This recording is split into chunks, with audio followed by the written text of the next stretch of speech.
Okay, so they've just had their first vaccinations. Now they're feeling a bit sorry for themselves.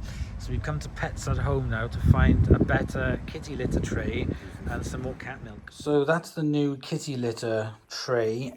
We bought a mat to go with it, so they've already been in there once. So much better for them than the other tray.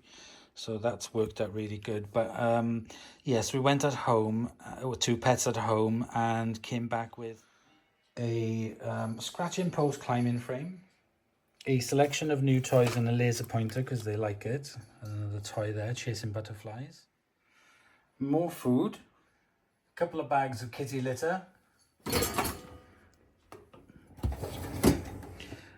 8 bowls. So they've been very spoilt cats today, and now that they've had their vaccination, they'll be healthy cats as well. But they seem okay. They were quiet in the car. They were quiet as mice. So that was really good. They're good in the car, which makes a change. But yeah, and they've just eaten now, so they're all licky and licky and licky and licky. Look at them. Grooming kitty cats. They're very good at grooming. They do groom a lot. You're a good kitty. You're a good kitty.